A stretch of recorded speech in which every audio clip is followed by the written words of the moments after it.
Hi there, I'm Emma Kemp and I'm back today with another video for Creative Expressions.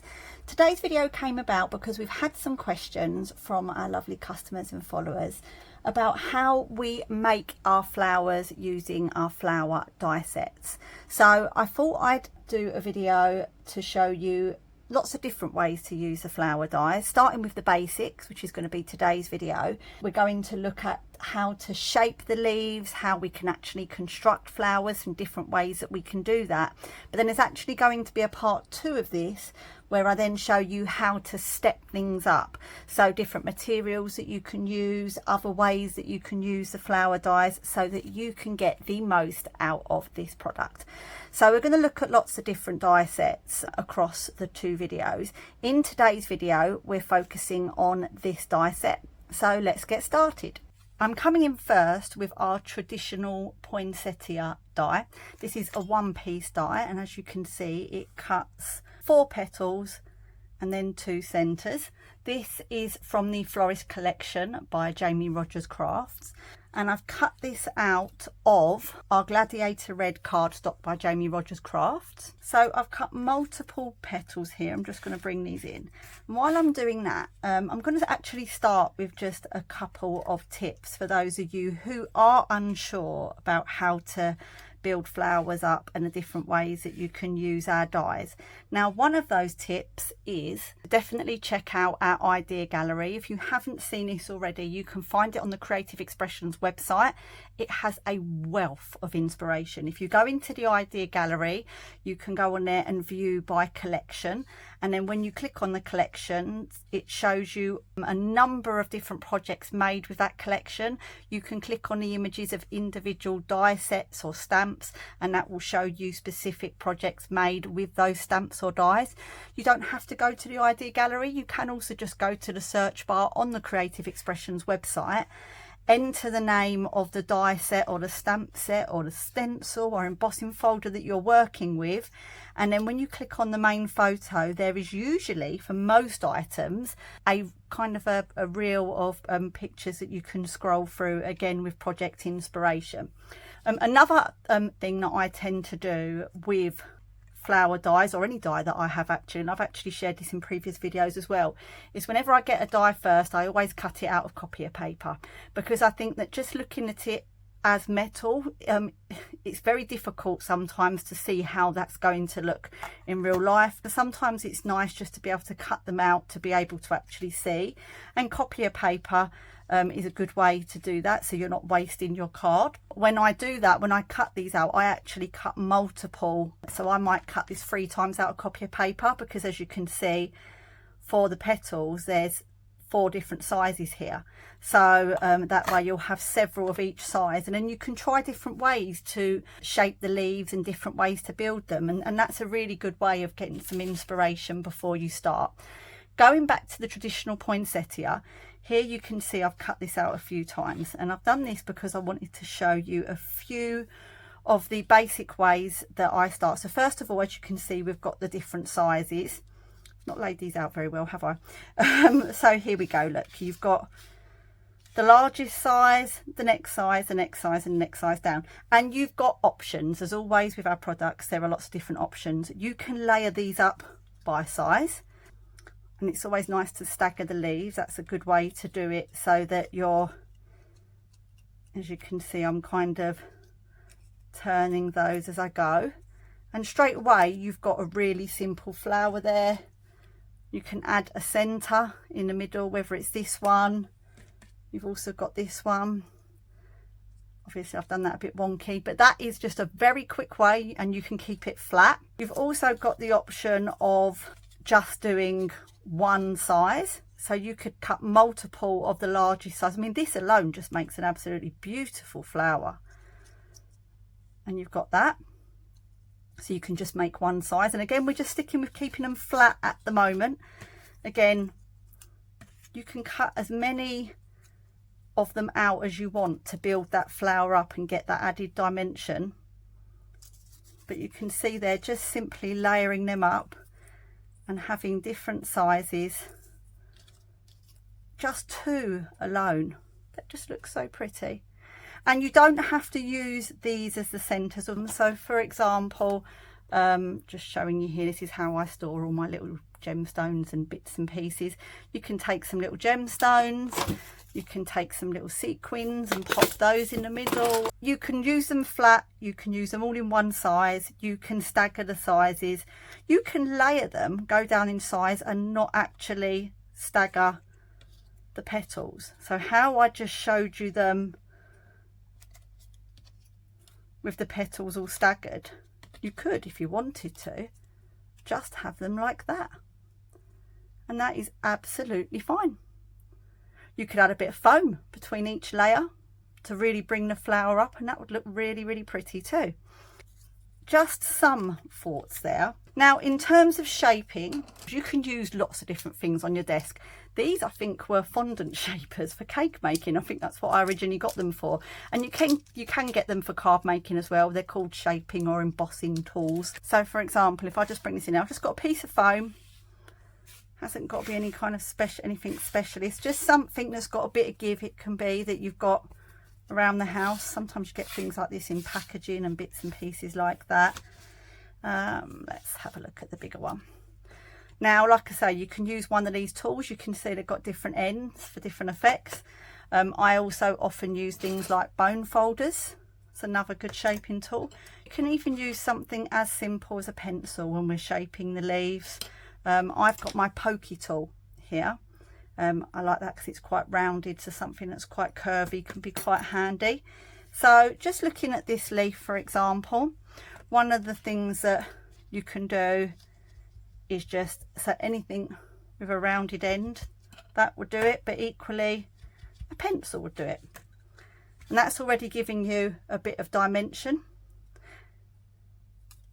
And then, so let's show you this with a pencil, something quite simple. I don't know if you can see this here, I've got my thumb there and I'm just curving. So I'm essentially just wrapping the leaf or the petal around the pencil. It is going to make slight creases. So I'm going to bring in a rounder tool just to show you the difference there. You see? And that's just a simple way. And then you can go back. I'm just going to use this. Hasn't got to be one of those embossing tools, and straight away you've got some shaped leaves. Another way that you can use them, this is going to be a bit difficult for me to show because I've got only a small amount of space, but if I bring in my bone folder, you can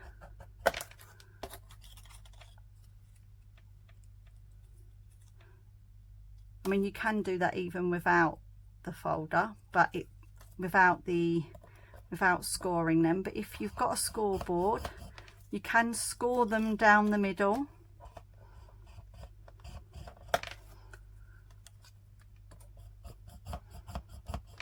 Let's move that out the way.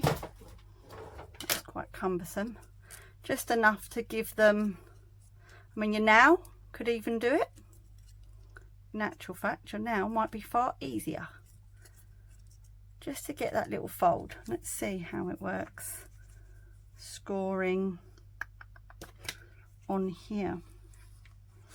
It will crease some more, but it's not going to hurt. And then whatever you've got that's your rounded tool can just go back in. Equally, you might want to fold them the other way. So if we turn this upside down, you might want to go in that way and then have a flower that kind of sits downwards more. And so here you've got these going down. Let's do these upwards. There's a difference. You've got two different ones like that. And then let's look at another one here. You can curl them the other way. You can go like that if you wanted. And that's another way. So every flower, you've got options of, using them in different ways. Doing it like this, you can also give them quite a neat shape. And for example, you may want to do them in different directions. For example, you could use this one as a base, and then you've got this one there. You may then want to come in with that one, and then just pop a centre in. Remember, with the centres, you can also shape these so they don't have to stay flat. if you've got a shaping tool, remember that can always help. So just popping that down, and that just adds a little bit of realism to it. You can add gemstones or one big large gemstone or a button into the center of that. That's just the basics of shaping the leaves. You know, there are lots of ways: folding inwards, folding downwards, curving upwards, curving downwards, keeping them flat, staggering them when you're layering them, keeping them all one size, having them as different sizes. I'm going to quickly glue this together because I quite like that actually as a finished flower, and then I'm going to speed it up and just pop some of these together as well, just so you can see some different ways.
There you go. So just a few different ways. Here I've curved the leaf down.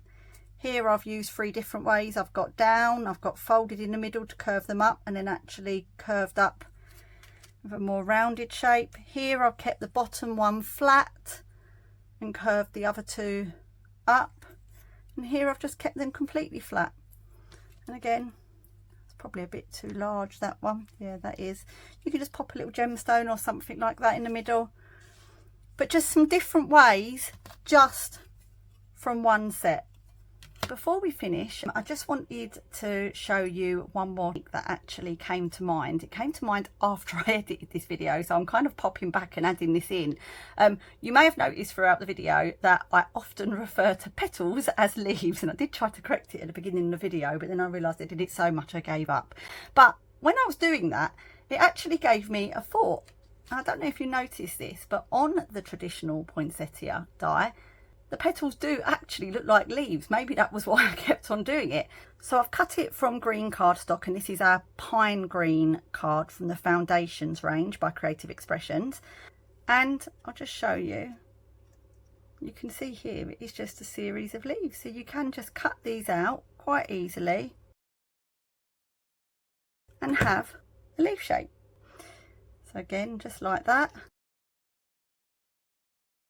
So another use for the traditional poinsettia die, and you're going to see when we move to video 2 some different ways of using our other flower dies that can also be applied to the traditional poinsettia. So you're going to get more ideas from that too. So that's the end of part 1 of this 2-part video series. As you've seen, we've looked at different ways we can shape the petals, different ways that we can construct the flowers using the same size petals, using different size petals, and different combinations. These are just a few examples. There are so many different ways that you can use just this die set alone to make some really, really pretty flowers. In part 2, we're going to look at different materials you can use to build the flowers and other ways you can combine them, different ways you can decorate the flowers, and also just some other alternative ways of using the petals other than just building 3D flowers.